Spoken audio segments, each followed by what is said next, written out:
Bonjour mes chers étudiants, j'espère que vous allez bien. Bienvenue dans une nouvelle vidéo dans laquelle nous allons apprendre à construire des phrases en décrivant des images. Alors vous êtes prêts? C'est parti! Pour commencer, voici les trois étapes que nous allons suivre pour rédiger un petit paragraphe tout en décrivant une image. Donc voici la première étape, relever des mots isolés. Au niveau de cette étape, vous allez repérer des éléments visuels spécifiques, objets, couleurs, actions ou émotions présents sur l'image. Donc vous allez pouvoir constituer un vocabulaire de base. Donc ce vocabulaire-là, vous allez l'utiliser ici pour formuler des phrases complètes et cohérentes. C'est bon? Ces phrases-là que vous avez construites, vous allez les utiliser ici. Pourquoi? Pour créer un paragraphe bien structuré. C'est bon? Passons maintenant à la première image. Je vous invite à l'observer attentivement et à relever des mots isolés, comme chien, par exemple. Vous pouvez mettre la vidéo en pause pour prendre le temps de le faire. C'est bon? Je commence par le personnage principal dans cette image, à savoir la femme ou une femme. Des cheveux, voilà, des cheveux. À présent, je vais identifier les objets présents sur cette image. Je commence par les, voilà, l'écharpe. Une, une écharpe. Euh, un manteau, un pantalon, un pantalon, un t-shirt, un t-shirt, des chaussures ou des baskets. Voilà, des chaussures ou des baskets. Un banc, voilà le banc. Un panier, ça c'est le panier. Un livre, voilà le livre. Un chien c'est un animal. Bon, un chien, voilà.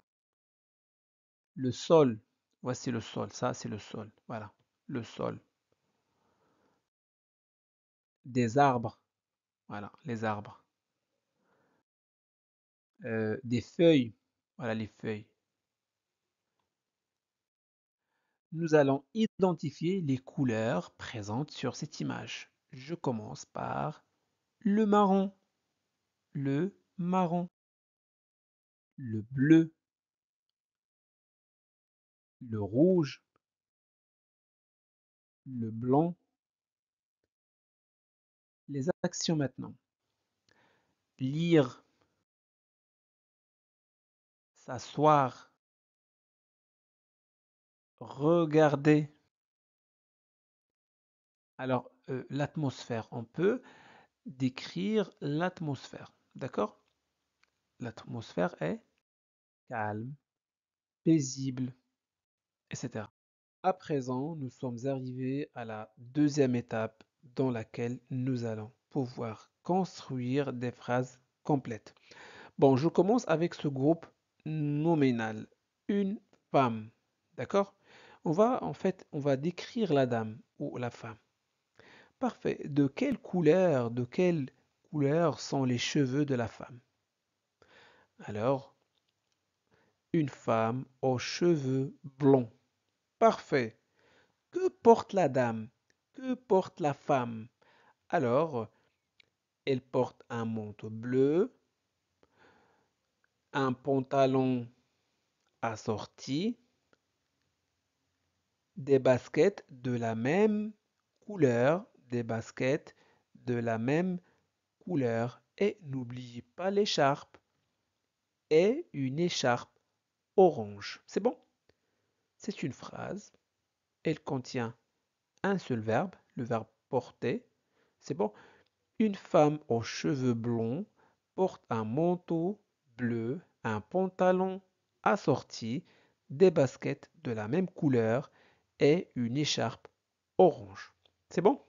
Par- Là, nous pouvons ajouter un adjectif qualificatif à cette phrase pour l'enrichir. C'est bon?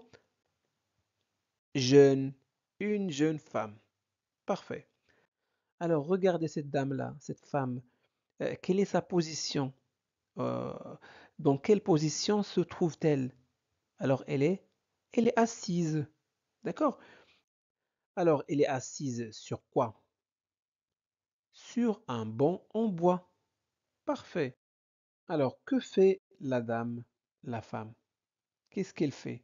La réponse, elle lit un livre. Donc, c'est une phrase avec un verbe conjugué. Elle lit un livre. Alors, cette phrase-là, on peut l'enrichir en ajoutant un adverbe de manière. On va chercher maintenant la manière ici, la manière avec laquelle la femme lit le livre. Donc, tranquillement. Tranquillement, c'est un adverbe de manière. C'est bon. Cet adverbe-là nous donne des informations sur le verbe. Elle lit tranquillement un livre. Parfait. Un chien. Un chien, le voici. Le chien, un chien. Très bien. Quelle est la taille de ce chien? Un petit chien. Un petit chien. Quelle est sa couleur?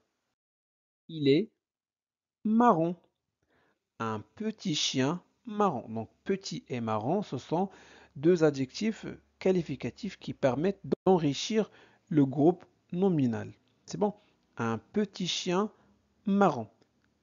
Maintenant, que fait le chien? Quelle est l'action faite par le chien? Tout simplement, il regarde autour de lui. C'est bon?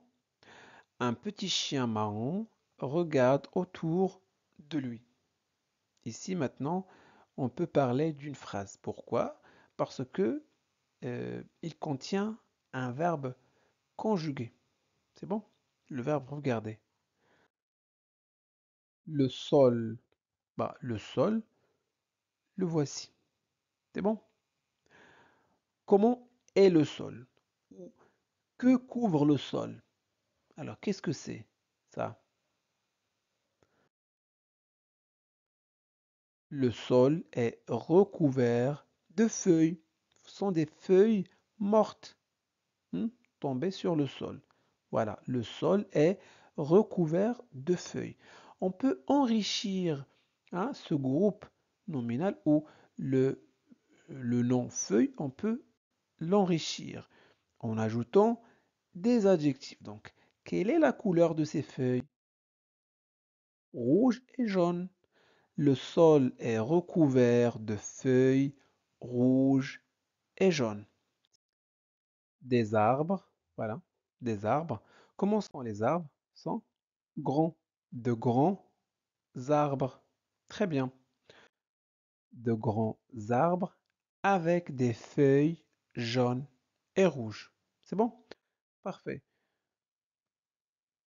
Entoure l'endroit. Ici, on peut poser la question, comment les arbres sont-ils disposés? Voilà. D'accord? Euh, de grands arbres avec des feuilles jaunes et rouges entourent l'endroit, cet endroit. C'est bon? Parfait. On peut poser la question sur l'atmosphère. Comment est l'atmosphère? Eh bien, une atmosphère calme et paisible. Voilà. C'est bon? Maintenant, nous allons assembler toutes les phrases que nous avons construites pour obtenir un petit texte. C'est bon? Vous êtes prêts? Allons-y. Donc voici les phrases que nous avons formulées jusqu'à maintenant. J'ai besoin de quoi en fait connecter ou relier mes phrases. Donc je vais faire appel à des compléments circonstanciels, à des conjonctions de subordination, des adverbes, etc. Voilà, je vais introduire mon texte par un complément circonstanciel de temps. Par un jour d'automne, une jeune femme aux cheveux blonds porte un manteau bleu, un pantalon assorti, des baskets de la même couleur et une écharpe orange. Elle est assise tranquillement sur un banc en bois. Ici, j'ai besoin de quoi connecter les deux phrases. Donc, la première phrase, elle est assise tranquillement sur un banc en bois. La deuxième phrase, lit tranquillement un livre. Donc, je vais faire appel à un signe de ponctuation, une virgule. C'est bon? Ici, je vais ajouter un complément circonstanciel de lieu, puisque le chien Le petit chien marron regarde autour de lui, à côté de la femme, à côté d'elle, c'est-à-dire à côté de la femme. Un petit chien marron regarde autour de lui. Le sol est recouvert de feuilles rouges et jaunes. Ça, c'est la première proposition. La deuxième proposition, de grands arbres aux feuilles colorées entourent l'endroit. Ici, les deux propositions sont simultanées, donc je vais mettre une conjonction de subordination. Tandis que, c'est bon. Et enfin, donc le sol est recouvert de feuilles rouges et jaunes, tandis que de grands arbres aux feuilles colorées entourent l'endroit, créant ainsi une atmosphère calme et paisible. C'est bon? On passe à la deuxième image et je vais accélérer un petit peu. C'est bon? Regardez l'image. Qui est-ce? Alors ça, c'est le client. Comment est le client? Bah, le client est un jeune homme. Le client est un jeune homme. C'est bon. Il se tient debout. Voilà, il se tient debout devant un vendeur. Donc, il se tient debout. Voilà, c'est la position ou sa position. Il se tient debout devant un vendeur dans un marché. Donc ici, on va ajouter un complément circonstanciel de lieu. Vous voyez, donc je suis en train d'enrichir ma phrase. Il se tient debout devant un vendeur dans un marché. Alors, qu'est-ce qu'il porte? Il porte un cardigan. Quelle est sa couleur? Marron. Il porte un cardigan marron. On peut ajouter, donc, il porte un cardigan marron sur ou par-dessus un t-shirt blanc. C'est bon? Parfait. En bas, il porte un jean bleu. Et voici notre phrase enrichie. Il porte un cardigan marron par-dessus un t-shirt blanc et un jean bleu. Bon, qu'est-ce qu'il tient dans la main? Un fruit. Il tient un fruit dans sa main. Alors, que fait le client? Il regarde le vendeur. Comment le client regarde-t-il le vendeur? Avec attention. Avec attention, c'est un complément circonstanciel de manière. C'est bon? Vous voyez? Donc les compléments nous permettent d'enrichir nos phrases. Parfait. Il tend un fruit au client avec un sourire amical. Donc il tend un fruit au client avec un sourire amical. Alors regardez ces deux propositions. Il tient un fruit dans sa main.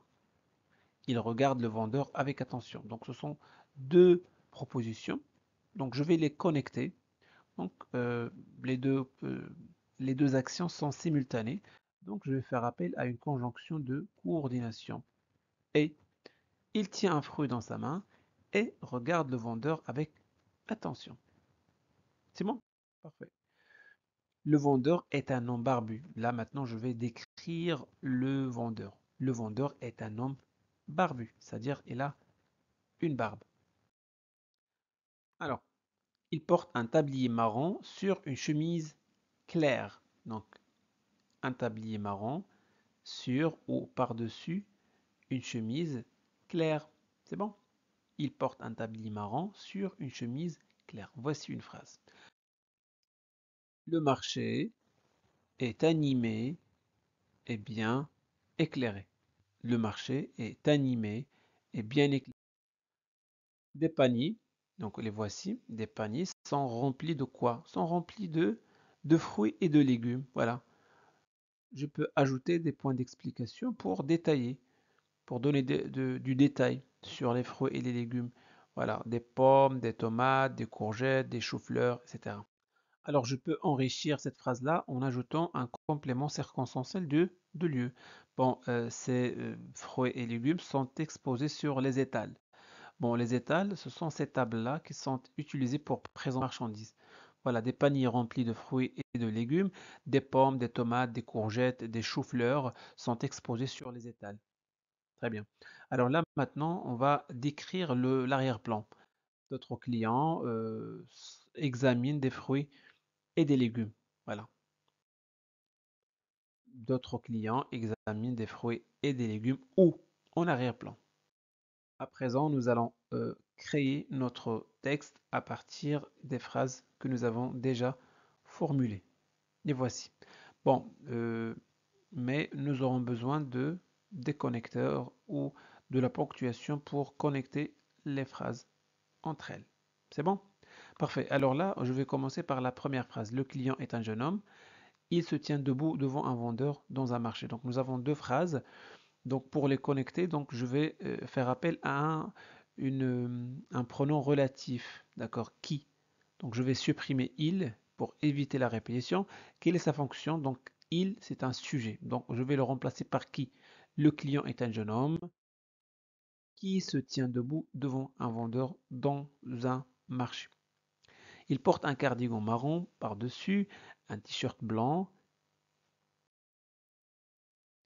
et ici je vais utiliser juste et une conjonction de coordination. C'est bon? Et tient un fruit dans sa main en regardant le vendeur avec attention. Le vendeur, un homme barbu, voilà. Ici, je vais utiliser une virgule. Le vendeur, un homme barbu, porte un tablier marron sur une chemise claire et tend un fruit au client avec un sourire amical. Autour d'eux, le marché est animé et bien éclairé. Des paniers remplis de fruits et de légumes frais, des pommes, des tomates, des courgettes et des choux-fleurs sont disposés sur les étals. D'autres clients examinent les produits en arrière-plan. C'est bon? Parfait. Donc voilà pour aujourd'hui. J'espère que cette vidéo vous a plu. Si c'est le cas, faites-le savoir en laissant un petit j'aime. Vous pouvez partager cette vidéo avec vos amis pour les aider à progresser en français. Et n'oubliez surtout pas de vous abonner à notre chaîne Classe de français pour ne pas manquer nos prochaines vidéos. Merci de votre confiance. À très bientôt.